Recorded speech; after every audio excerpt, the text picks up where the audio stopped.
الہام کا معنی کیا ہے، کتب کے اندر، کتابوں کے اندر الہام کا معنی کیا ذکر کیا گیا ہے۔ حافظ ابن اسیر رحمۃ اللہ تعالی علیہ صاحب جامع الاصول، جامع الاصول وہ کتاب ہے جس میں انہوں نے سیاہ ستہ میں سے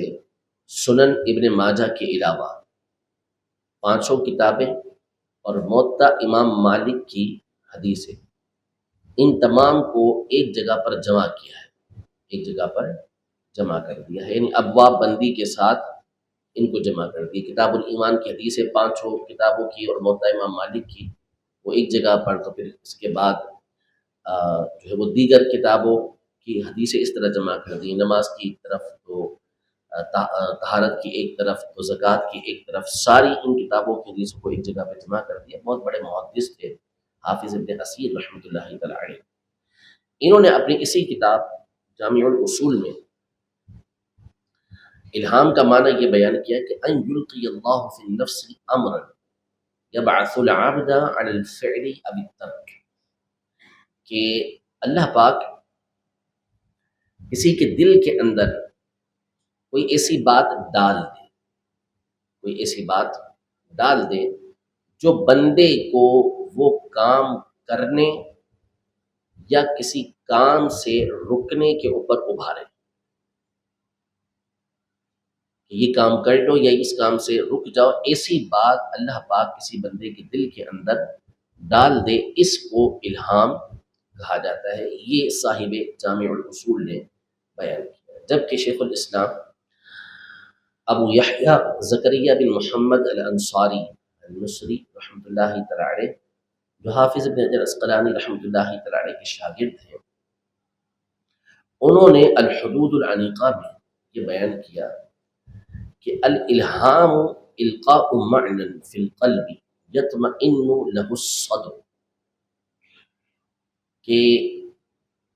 اللہ پاک کی طرف سے دل کے اندر کوئی ایسی بات داخل کر دینا، کوئی ایسا معنی یعنی ایسا نور داخل کر دینا کہ جس کے ذریعے بندے کا دل مطمئن ہو جائے، بندے کا دل مطمئن ہو جائے، کسی کام کے کرنے پر، کسی کام کے چھوڑنے پر اس کا دل مطمئن ہو جائے، ایسے چیز کو الہام کہا جاتا ہے۔ یخص اللہ به بعد اصفیاء، اور اللہ جل شانہ اپنے بعض چنے ہوئے بندوں کو اس کے ساتھ خاص کرے، خاص اپنے چنے ہوئے بندوں پر یہ اللہ تبارک و تعالیٰ ان کے دل کے اندر معنی کو داخل کرتا ہے، ان کے دل کے اندر یہ چیز، ایسی چیز کو، ایسے نور کو داخل کر دیتا ہے جو ان کو کسی کام کے کرنے پر ابھارتی ہے یا کسی کام کے کرنے سے روکتی ہے، اور ان کا دل اس کے اوپر مطمئن ہوتا ہے۔ یعنی بندہ تذبذب کی کیفیت میں ہو کہ یہ کام کروں یا نہ کروں، اللہ پاک اس کے دل کے اندر ایسی بات ڈال دے کہ یہ کام کر لو، یہ اس کام سے رک جاؤ، اور اس پر وہ پورے شرح صدر کے ساتھ وہ کرے، اطمینان ہو جائے اس کے دل کو، ایسی چیز کو الہام کہا جاتا ہے۔ تو سب سے پہلی چیز تو یہ الہام کا معنی۔ اچھا، اب دوسری بات یہاں پر یہ سمجھنے والی ہے کہ الہام اور وحی کے درمیان فرق کیا ہے، الہام اور وحی کے درمیان فرق کیا ہے۔ لغت کے اعتبار سے اگر ہم دیکھتے ہیں تو وحی جو ہے وہ الاعلام فی الخفا، یعنی خفیہ طور پر کسی چیز کے بارے میں بتانا، کسی چیز کی اطلاع دینا، اس کو کہتے ہیں، یہ لغت کے اعتبار سے۔ جیسے اشارے کو بھی عربی زبان کے اندر وحی سے تعبیر کیا جاتا ہے۔ میں نے مثال آپ کو پیش کی تھی حضرت سیدنا زکریا علیہ السلام کی، کہ جب ان کو خوشخبری اولاد کی دی گئی اور ان کی نشانی یہ بیان کی گئی کہ آپ 3 دن تک کسی سے کلام نہیں کر سکیں گے، تو آپ اپنے محراب سے باہر آئے، فَأَوْحَى إِلَيْهِمْ أَن سَبِّحُوهُ بُكْرَةً وَعَشِيًّا، کہ اپنے محراب سے باہر آ کر آپ نے اپنی قوم کی طرف وحی کی، یعنی اشارہ کیا، یعنی اشارہ کیا، کیونکہ بول تو سکتے نہیں تھے 3 دن تک، تو آپ نے اشارہ کیا کہ اللہ کی صبح و شام تسبیح بیان کرو۔ تو یہ اشارے کو بھی عربی زبان کے اندر وحی کہتے تھے، کہ اس میں خفیہ طور پر اشارتاً کسی چیز کو بیان کیا جاتا ہے۔ لکھنے کی بعض صورتیں ہوتی ہیں، اس کو بھی اگر آپ لکھ کر کسی کو کوئی اطلاع دیں تو اس کو بھی وحی سے تعبیر کرتے ہیں، اس کو بھی وحی کہتے ہیں۔ تو لغت کے اعتبار سے جو وحی ہے وہ خفیہ طور پہ کسی کو کوئی چیز بتا دینا، اسی طرح دل کے اندر کوئی معنی داخل کر دینا، یہ بھی وحی کے معنی کے اندر آتا ہے۔ اور اصطلاحی اعتبار سے شریعت کی روشنی میں وحی کہتے ہیں کہ اللہ تبارک و تعالیٰ کا وہ کلام جو وہ اپنے انبیاء میں سے کسی نبی پر نازل کرتا ہے۔ الکلام المنزل علی نبی من الانبیاء، کہ انبیاء میں سے کسی نبی کو جو کلام دیا گیا، ان سے جو کلام کیا گیا، اللہ پاک نے کلام فرمایا، تو اس کو وحی کے، اس کو وحی کے۔ تو جو وحی ہے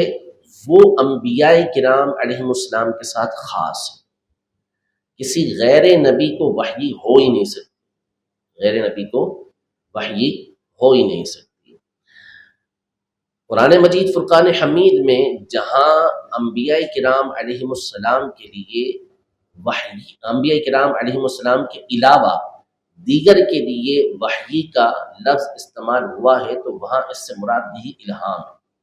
اس سے مراد الہام ہے کہ ان کے دل کے اندر ایسی بات کو داخل کر دینا کہ وہ اس کام کے اوپر مطمئن ہو جائیں کہ ہم نے یہ کام کرنا ہی ہے۔ پہلے تذبذب تھا، لیکن اب یہ کام پختگی کے ساتھ ہم نے کر لینا ہے، جیسا کہ معنی آپ نے سماعت۔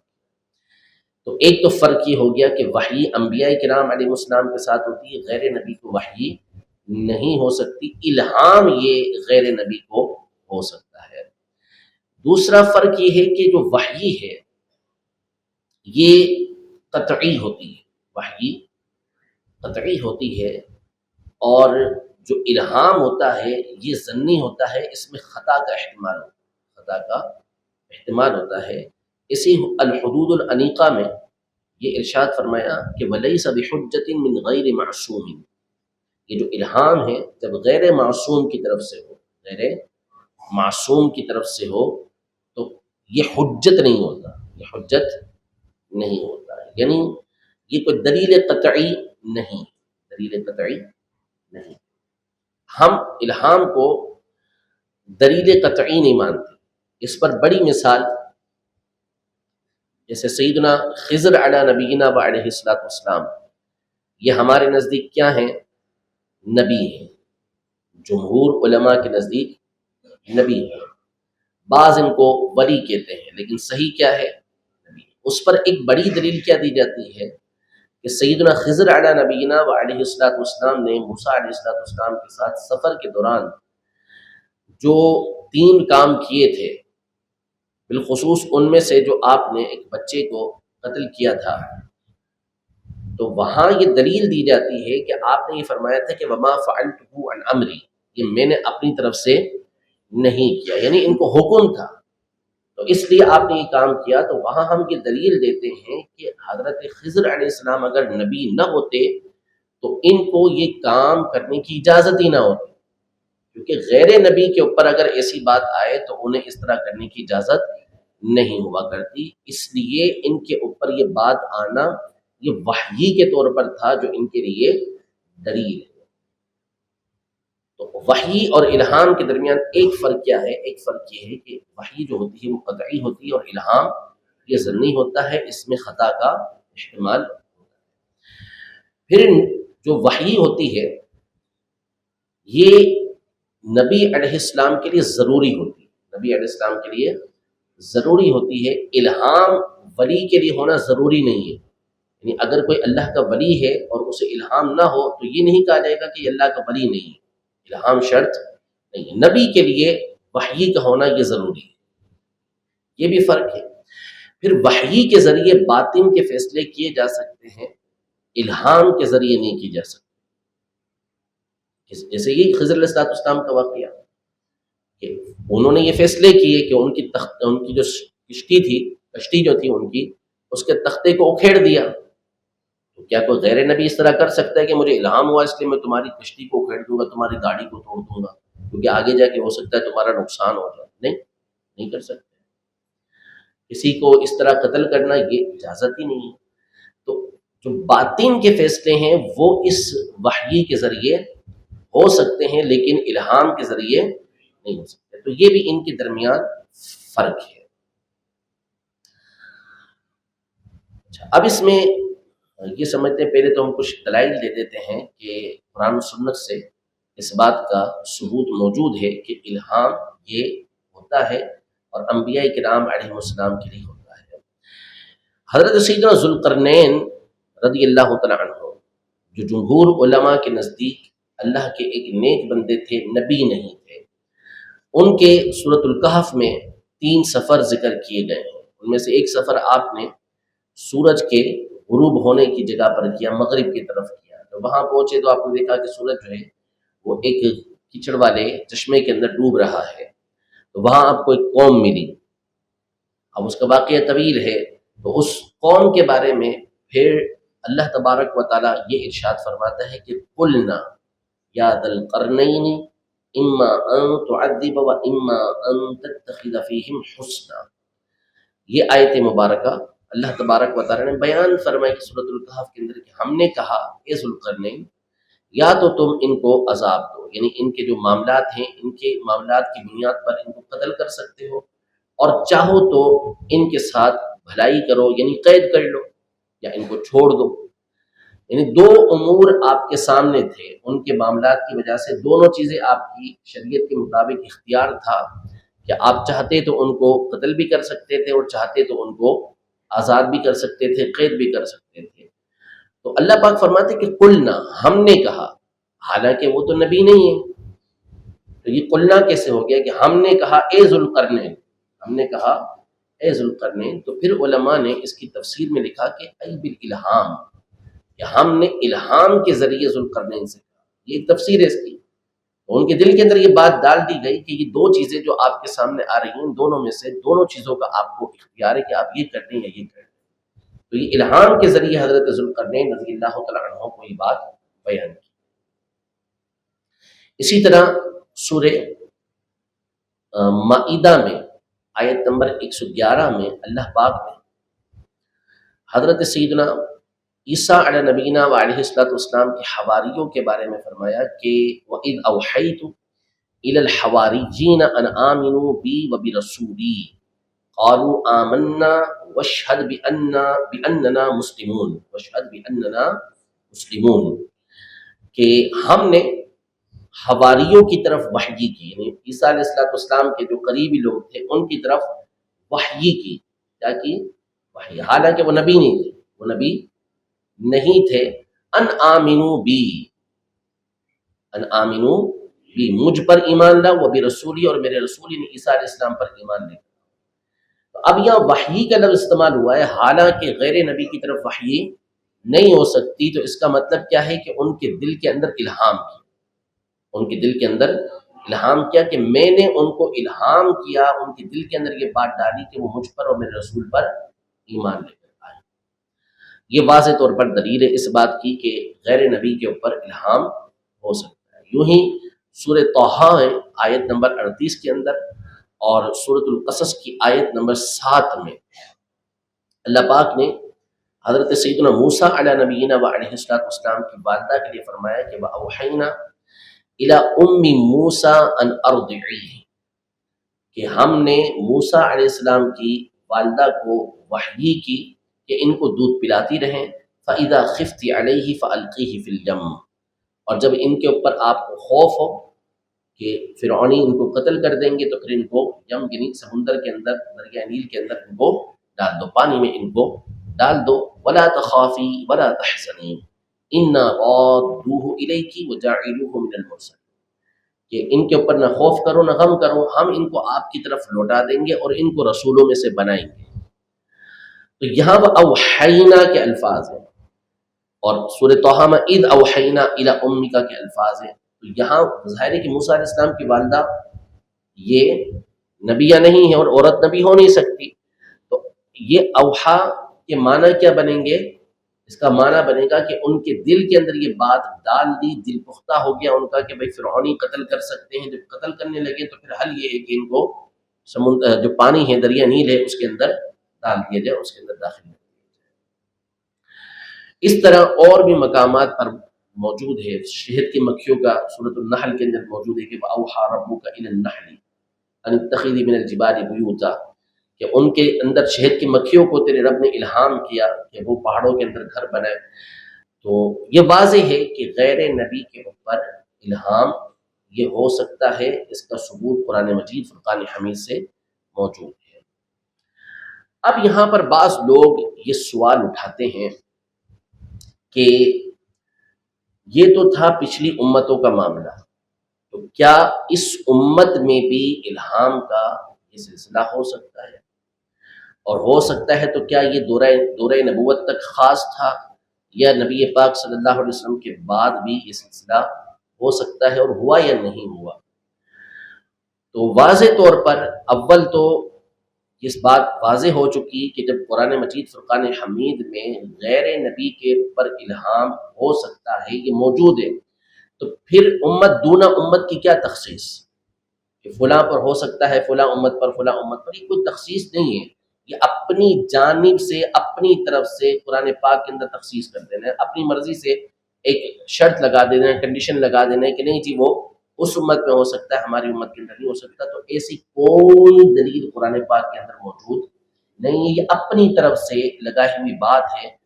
اس کو ہم تسلیم نہیں کر سکتے۔ اول تو اس پر امت کا اجماع ہے، ساری امت اس بات کے اوپر متفق ہے کہ الہام کا وجود و ثبوت اس امت کے لیے موجود ہے۔ دوسرا، صحیح بخاری شریف کی اور صحیح مسلم میں یہ حدیثیں موجود ہیں۔ صحیح بخاری شریف کی حدیث نمبر 3469 ہے،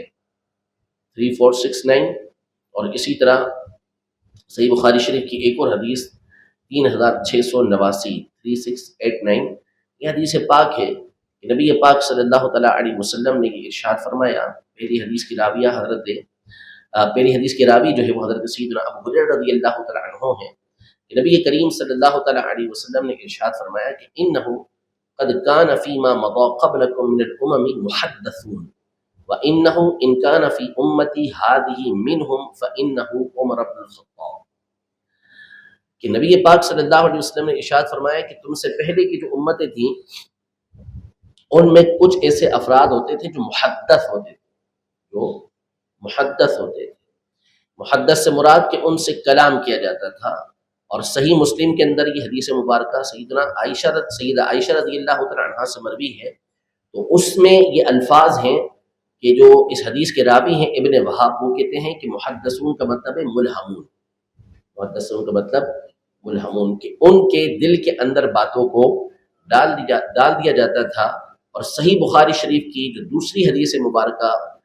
جو سیدنا ابو ہریرہ رضی اللہ عنہ سے مروی ہے، اس کے الفاظ یہ ہیں کہ رجال یکلمون من غیر ان یکون انبیاء،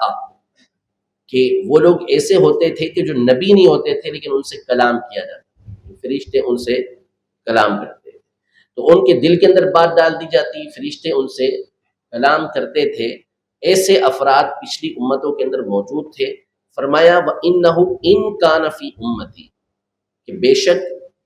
اگر میری امت کے اندر ایسے افراد ہیں تو ان میں سے ایک عمر بن خطاب ہے۔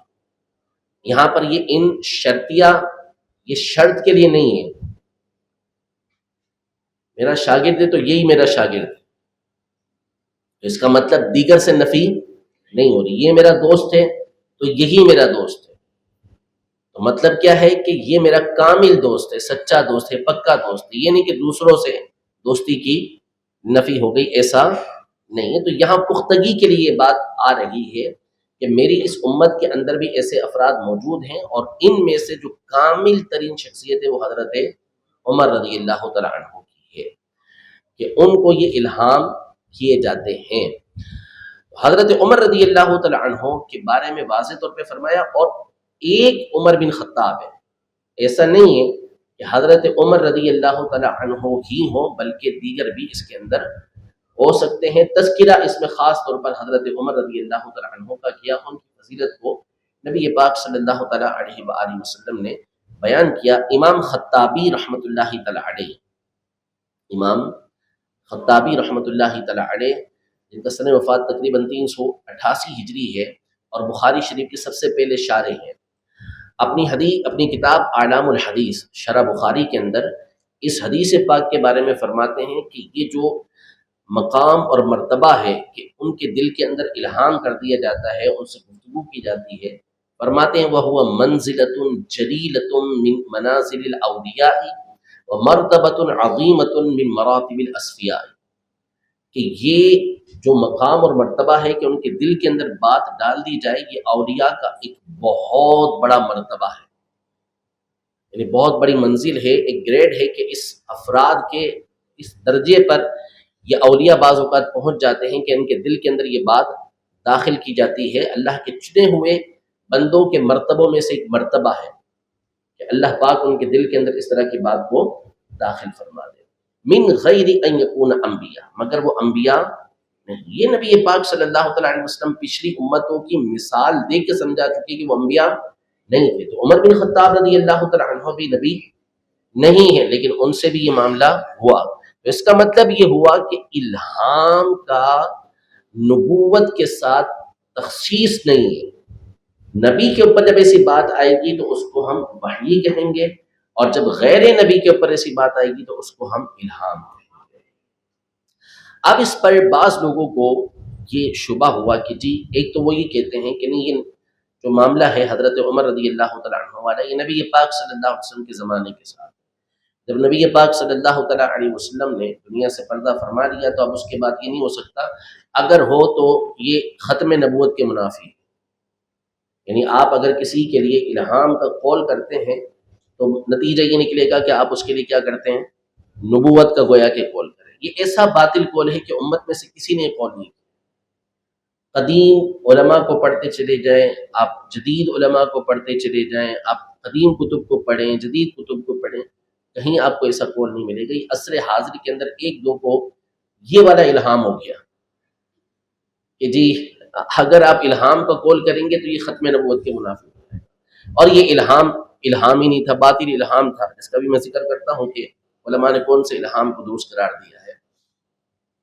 تو ایسا قول کسی نے بھی نہیں کیا. امت ساری کی ساری اس پر متفق ہے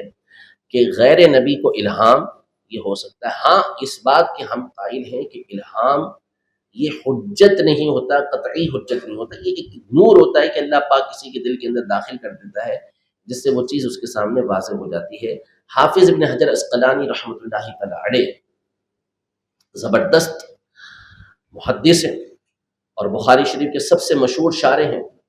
فتح الباری آپ کی مشہور و معروف بخاری شریف کی شرح ہے، اور پڑھنے والے بخوبی جانتے ہیں کہ آپ کو حدیث کے اندر کس قدر مہارت حاصل کی. آپ نے کئی حدیثیں نقل کی. بخاری شریف کی حدیث مبارکہ ہے حدیث نمبر 6987 6987، جس میں نبی پاک صلی اللہ علیہ وسلم نے ارشاد فرمایا کہ رؤی المؤمن جزء من 46 جزءا من النبوہ، کہ مومن کا جو خواب ہے وہ نبوت کا 46واں حصہ ہے، نبوت کا 46واں حصہ ہے. تو اب اس پر یہ سوال پیدا ہو سکتا تھا کہ کیا جو جس کو خواب سچا دکھایا گیا، سچا خواب دکھایا گیا، کیونکہ دوسری حدیث مبارکہ ہے کہ میرے بعد نبوت میں سے کوئی بھی چیز باقی نہیں رہی سوائے مبشرات کے خوشخبری دینے والی چیزوں کے. اور پھر پوچھا گیا کہ خوشخبری دینے والی چیزیں کیا ہیں، تو فرمایا الرؤیا الصالحہ، اچھا خواب جو مسلمان دیکھے یا مسلمان کے لیے دیکھا جائے. اب یہ سوال پیدا ہو گیا کہ کیا کسی کو اچھا خواب دکھایا گیا، کیا اس کو نبوت میں سے کوئی حصہ مل گیا؟ نبوت کا حصہ بیان کیا جا رہا تھا. تو فرمایا کہ ایسا نہیں ہے، یہ صرف ایک تشبیہ ہے، ایک بات کو، ایک مثال کو بیان کرنا مقصود ہے. پھر حافظ ابن حجر عسقلانی رحمۃ اللہ تعالی علیہ یہ ارشاد فرماتے ہیں کہ لأن جزء الشیء لا يستلزم ثبوت وصفه له، کہ ایسا نہیں ہوتا کہ آپ اگر کسی چیز کے جز کو ثابت کریں تو اس سے کوئی کلی طور پہ بات لازم آتی ہو. اس کی مثال نہ دی، اگرچہ کہ اہل علم کو یہ سمجھنا مشکل نہیں ہے کہ جز کے اس بات سے کل کا اس بات لازم نہیں آتا، لیکن عام لوگوں کے سمجھنے کے لیے آپ نے خوبصورت مثال دی کہ اذان کے اندر ایک کلمہ ہے اشہد ان لا الہ الا اللہ، پڑھتے ہیں نا اشہد ان لا الہ الا اللہ. تو اگر کوئی شخص کھڑا ہو اور بلند آواز سے کہے اشہد ان لا الہ الا اللہ، تو کیا آپ یہ کہیں گے کہ وہ اذان دینے والا ہے؟ ابھی آپ میں سے کوئی بیٹھے بیٹھے زور سے پڑھ لے اشہد ان لا الہ الا اللہ، تو ہم یہ کہیں گے کہ وہ اذان دینے والا ہے اس کو مؤذن کہیں گے؟ نہیں کہیں گے۔ اسی طرح فرماتے ہیں کہ اگر کوئی شخص لو قرأ شيئا من القرآن وهو قائم لا يسمى مصليا، ایک بندہ کھڑا ہوا ہے، کھڑے کھڑے اس نے الحمدللہ رب العالمین الرحمن الرحیم یہ پڑھ لیا، آپ یہ کہیں گے نماز پڑھنے والا ہے؟ نہیں کہیں گے۔ حالانکہ اشہد ان لا الہ الا اللہ بھی یہ اذان کا ایک جز ہے، ایک حصہ ہے، اور کھڑے ہو کر قراءت کرنا قیام میں یہ بھی کیا ہے؟ نماز کا ایک حصہ ہے۔ لیکن ایک حصے کے ثبوت سے یہ لازم نہیں آتا کہ کل کا ثبوت ہو، ہم اس کو نمازی کہیں کہ یہ نماز پڑھنے والا ہے، ہم یہ کہیں کہ یہ مؤذن ہے جو اذان دینے والا ہے۔ اس کو اور بھی مثالوں کے ذریعے ہمارے علماء نے سمجھایا کہ اگر کسی کپڑے میں سے کوئی دھاگا نکال لیا جائے، جیسے رومال ہے، یہ اس کا دھاگا نکال لیا کسی نے، اب دھاگا یہ اسی کا جز اور حصہ ہے، لیکن اس دھاگے کو ہم رومال نہیں کہہ سکتے، اس کو رومال حالانکہ اسی کا حصہ ہے۔ تو اسی طرح الہام، اسی طرح جو خواب ہے اگر وہ کسی کو ہو گیا، کسی کو اچھا خواب دکھایا گیا، تو یہ نہیں کہا جائے گا کہ یہ اس نے نبوت کا کوئی حصہ اس کو دے دیا گیا، اس سے یہ چیز لازم نہیں آتی۔ پھر اسی پر حافظ ابن حجر عسقلانی رحمۃ اللہ تعالی آگے چل کر مزید یہ بات بیان فرماتے ہیں کہ وقد اخبر کثیر من الاولیاء عن امور مغیبۃ فکانت کما اخبروا، کہ اسی طرح الہام کا معاملہ ہے کہ الہام ہونا بھی یہ نبوت کا استلزام نہیں ہے کہ الہام ہوا تو اس سے کسی کے لیے نبوت کا قول کر دیا جائے۔ آپ نے فرمایا کہ ایسا تو بکثرت اولیاء نے ایسے امور مغیبہ، ایسے غیب کے امور کی خبر دی جو بعد میں ویسے ہی واقع ہوئے، جو انہوں نے بیان کیا وہ ویسے ہی واقع ہوئے۔ پھر آپ اس پر دلیل دیتے ہوئے مزید تفصیل بیان کر کے آخر کے اندر ارشاد فرماتے ہیں کہ وفی انکاری وقوع ذالک مع کثرتہ واشتہارہ مکابرۃ ممن انکرہ، کہ وہ شخص کے جو الہام کا اتنی کثرت کے ساتھ ہونے کے باوجود انکار کرتا ہے، تو یہ انکار کرنے والے کی طرف سے ایک دھوکہ دہی اور ایک اس کی طرف سے متکبرانہ بات ہے، باقی اس کے علاوہ اور کچھ بھی نہیں، اور وہ کچھ نہیں کر رہا۔ اسی طرح حافظ ابن اسیر رحمۃ اللہ، انہوں نے حافظ ابن حجر عسقلانی رحمۃ اللہ تعالی علیہ نے امام ابن السمعانی رحمۃ اللہ تعالی علیہ زبردست عالم دین گزرے ہیں، پرانے ہیں، تقریباً 5ویں ہجری کے بزرگ ہیں، فقی بھی تھے، محدث بھی تھے۔ ان کے حوالے سے حافظ ابن حجر عسقلانی رحمۃ اللہ تعالی علیہ یہ ارشاد فرماتے ہیں کہ وہ انکار الالہام مردود، الہام کا انکار مردود ہے، اسی کے اوپر رد کر دیا جائے گا۔ وہ یجوز ان یفعل اللہ بعبدہ ما یکرمہ بہ، کہ اللہ تبارک، یہ جائز ہے کہ اللہ تبارک و تعالی اپنے بندوں میں سے بعض کو خاص کر لے اور ان کو الہام کر کے اللہ پاک عزت و توقیر عطا فرمائے، ان کو عزت عطا فرمائے، ایسا ممکن ہے۔ ہاں البتہ اتنا ہے کہ جو الہام ہے وہ وہی معتبر ہے کہ جو شریعت مطہرہ کے مخالف نہ ہو، شریعت مطہرہ کے مخالف نہ ہو۔ اگر وہ شریعت مطہرہ کے مخالف ہے تو آپ یہ ارشاد فرماتے ہیں کہ وہ الہام نہیں بلکہ وہ نفس کی طرف سے ایک بات اور وہ شیطان کا وسوسہ ہے۔ تو اس لیے بعد میں بھی الہام کا انکار کرنا کہ بعد میں الہام نہیں ہو سکتا، یہ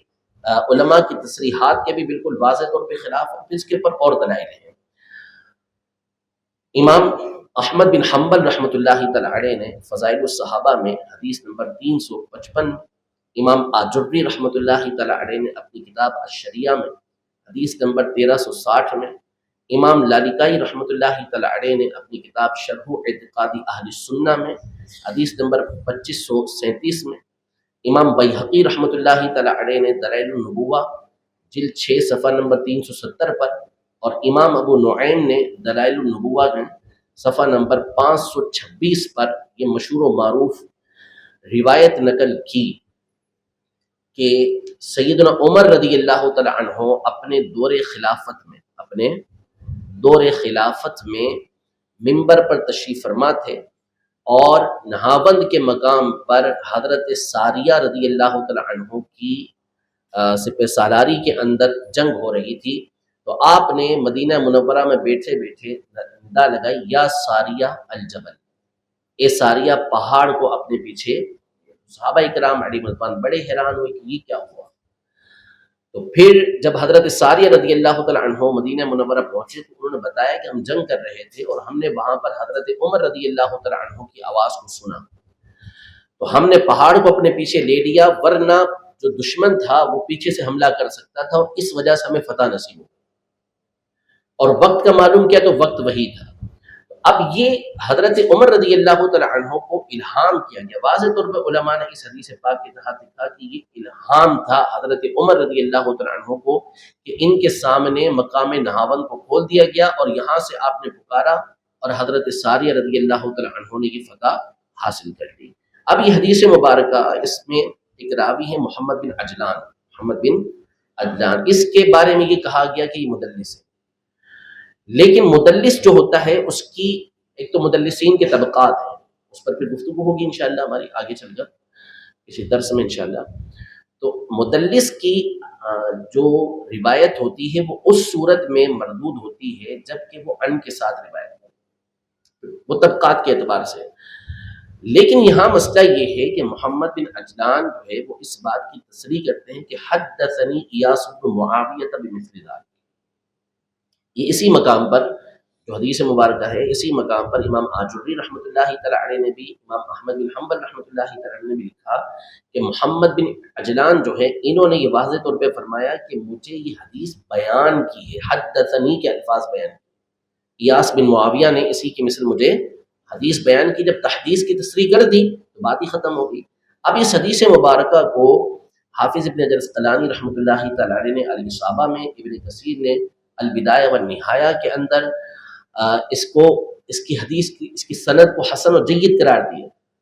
اور امام زرکشی رحمۃ اللہ تعالیٰ علیہ نے اپنی کتاب کے اندر اس حدیث کے بارے میں فرمایا کہ اس کے جو طرق ہیں ان کو حافظ قطب الدین عبد الکریم الحلبی نے جمع کیا ہے اور اس کے رجال کی توثیق کی گئی، اس کے رجال کی توثیق کی گئی ہے، یعنی یہ حدیث مبارکہ ثابت ہے، حسن درجے کی حدیث مبارکہ، اور اس میں واضح طور پر ثبوت موجود ہے کہ حضرت عمر رضی اللہ تعالیٰ عنہ نے اپنے دور خلافت کے اندر یہ بات بیان کی اور آپ کو اس پر الہام ہوا۔ اور بھی دلیلیں موجود ہیں، وقت کافی ہو گیا، بس دو باتیں۔ ایک تو حضرت ابوبکر صدیق رضی اللہ تعالیٰ عنہ کا واقعہ، یہ بھی کتب حدیث کے اندر موجود ہے کہ حضرت ابوبکر صدیق رضی اللہ تعالیٰ عنہ نے اپنی وفات کے وقت حضرت عائشہ رضی اللہ تعالیٰ عنہ کو اس بات کی خبر دی تھی کہ ان کے یہاں جو اولاد ہونے والی ہے وہ بیٹی ہو، وہ بیٹی ہو، وہ بھی کشف کے ذریعے آپ کو معلوم ہو۔ اسی طرح امام ابن حجر اسقلانی رحمۃ اللہ تعالیٰ علیہ نے ہدی الساری، جو مقدمہ فتح الباری ہے، بخاری شریف کی جو شرح ہے فتح الباری، اس کا مقدمہ ہے، اس میں امام ذہبی رحمۃ اللہ تعالیٰ علیہ نے سیر اعلام النبلاء میں، اور امام خطیب بغدادی، حافظ خطیب بغدادی نے تاریخ بغداد کے اندر یہ بات نقل کی امام بخاری رحمۃ اللہ تعالیٰ علیہ کے حوالے سے کہ امام بخاری فرماتے ہیں کہ الہمت حفظ الحدیث وانا فی المکتب، کہ میں مکتب میں پڑھ رہا تھا اور اس وقت مجھے حفظ حدیث کا الہام کیا، میرے دل کے اندر یہ بات داخل کر دی گئی کہ میں احادیث طیبہ کو یاد کروں۔ یہ امام بخاری رحمۃ اللہ تعالیٰ نے فرما رہے کہ ان کو الہام کیا گیا۔ اور پھر اصول محدثین جو تقریباً کتابوں کے اندر یہ مثال لکھی ہوئی ہے، خاص طور پر جو معل حدیث ہوتی ہے، علت کی جو گفتگو ہوتی ہے، تو وہاں پر یہ بات بیان کی گئی ہے کہ بسا اوقات محدثین جو ہے وہ کسی حدیث کے بارے میں یہ بات بتاتے ہیں کہ یہ حدیث مبارکہ کے اندر فلاں علت ہے، اس کے اندر فلاں علت ہے جس کی وجہ سے یہ ضعیف قرار پائے گی، تو اگر ان سے پوچھا جائے تو وہ اس کی وجہ بیان نہیں کر سکتے، اس کی وجہ بیان نہیں کر سکتے، اور اس کی مثال یہ دی گئی کہ اس کی مثال یہ سونار کی طرح ہے، صرافی کی طرح ہے کہ وہ سونا دیکھ کر بتا تو دے گا کہ یہ کتنے کیرٹ کا ہے، اس کے اندر کتنا کھوٹ ہے، یہ بتا دے گا، لیکن اس سے دلیل پوچھی جائے گی تو وہ بتا نہیں سکے گا۔ اور امام عبد الرحمن ابن مہدی رحمۃ اللہ تعالیٰ علیہ، جو امام شافعی کے استاذ ہیں اور صحیح بخاری شریف کے روات میں سے ہیں، امام بخاری کے اساتذہ میں سے آتے ہیں، امام شعبہ رحمۃ اللہ تعالیٰ علیہ کے شاگرد ہیں، ان کا یہ قول ان کے حالات زندگی کے اندر، کتب تراجم کے اندر، اصول حدیث کی کتابوں کے اندر کئی مقامات پر لکھا ہوا ہے۔ معرفت الحدیث الہام، معرفت الحدیث الہام، جو حدیث کی معرفت ہے وہ الہام ہے۔ وہ کیا ہے؟ یہ محدثین کو الہام ہوتا ہے، وہ جان لیتے ہیں کہ اس کے اندر کیا علت ہے، کیا خرابی ہے، جس کی بنیاد پر اس کی سند یہ ضعیف قرار پاتی ہے یا اس کے اوپر یہ حکم لگتا ہے۔ حالانکہ کئی مقامات ایسے ہوتے ہیں جس پر اس کی وجہ وہ بیان نہیں کر سکتے۔ تو یوں طبقات در طبقات،